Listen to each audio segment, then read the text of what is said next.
Hi, Christy here, Real Fit for Real Life in my living room today. I was going to do a really super duper hard sweaty workout, but yesterday I did a very long run, very hilly run, and I am feeling it all over. So I thought a nice yoga practice would be good this morning. So try to keep these videos around 10 minutes. This yoga workout is going to be broken up into 5 segments. So we'll have our yoga warm-up, yoga legs, yoga arms, yoga core, and yoga restorative. So make sure if you're just starting off, you kind of can start with the warm-up and just do that. Maybe add the legs or the core and the restorative. So mix and match according to your ability level. But if you want the full workout, you want to do all 5 segments. Now in this first segment, I'm just going to give you a little intro about yoga and the kind of yoga that this workout will be. The yoga that we're doing is Ashtanga Vinyasa. There's so many different types of yoga out there. Probably the most popular types of yoga in the US would be Ashtanga Vinyasa. That's what you see in most of the gyms, the power yoga, flow yoga. Bikram yoga has really boomed in popularity. Bikram is in a heated studio. It's around 100 to 106 degrees heated, and it's an exact set series of poses. So it does not change. It's the same sequence. It's a 90-minute workout. There are great benefits to it, and it can also be harmful for some populations. So be cautious when trying to do Bikram. I think Bikram was probably the first pre-choreographed brand out there. Now we've got all this body training systems and turbo kick and all these pre-choreographed things, but I think Bikram preceded them all.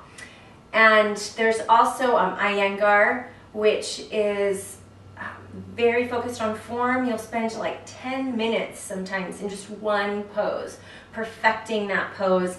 It's very alignment based. It takes a lot of patience with yourself and can be a very healing form of yoga, but it's not going to take you through the variety of poses that Ashtanga Vinyasa. You can fit more sequences in. So that's the style that I like, but I really do say, mix and match. Anybody out there who says, my brand of yoga is the only thing you should ever need in life, I don't agree with that thinking. That's training your body to be very one-dimensional. It's same with anything. If those people who say you should only run, nothing else, I completely disagree. People say you should only do yoga, or you should only ever do Pilates, or you should only ever do this one thing. That does not train your body to be versatile. It's not functional. Our bodies are designed to move, and to move in whatever way we demand it to move. So the more variety you give your body, the better it adapts to any kind of movement. So that's why, I am kind of jack of all trades, master of none. I like to think I'm a master of some, but I really think it's important for the body to be versatile and to be well-rounded and multi-dimensional. So this is why I have trained in all the formats that are out there. I'm saving aqua for last. That's when I can no longer do all the land classes, and then maybe I will dive into that. But right now it's all this. So that's a little bit about yoga. For yoga, all you need is a sticky mat. And a sticky mat is really important. People say you don't need anything, but if you're on a rug or a floor, you'll be sliding all over. So you need a yoga mat, or they even make grippy gloves and socks that you could use. So it's just, yoga mat on your own body, but you do need something to stick. If you're doing yoga at home, less clothing is better, so you can stick to your own skin. I wouldn't advise like naked yoga because things will be hanging out everywhere. So we're not going to go there, but we want some skin to skin contact allows better stick. If you're at the gym, just however you're comfortable dressing to do yoga. But you don't want to put lotion on right before you do yoga. Trust me, I've learned the hard way. Do not put lotion on before yoga. Just go with your ashy legs. It's all good. No one will care. Sometimes I check out my feet, make sure they don't look too bad. My feet are always thrashed because, you know, Zumba and running and all that. So sticky mat, no lotion, hydration. You want to hydrate about an hour or two before yoga so that, you know, as you're doing these poses that really engage what we call the Uddiyana Bandha, it's your abs being engaged. You don't want to have to run to the bathroom every 5 minutes. So make sure that your bladder is empty before yoga, and you don't want to drink a lot of water during yoga. Sometimes, you know, my class participants are like dripping in sweat and they are going to grab a sip of water. That's okay, but you don't want to be chugging the water until after you're finished with your yoga workout. Again, because your bladder just won't be able to handle the poses if you're drinking a lot of water. So watch the water, save it for after your workout, and make sure you're kind of hydrated before. Any other tips for yoga?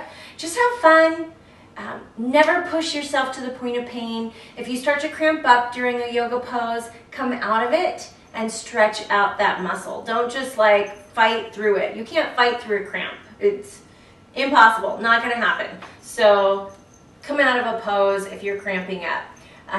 Use props, use blocks, use your furniture, use a wall, use whatever you need to make a yoga pose work for you and to make it comfortable. So again, don't go for pain.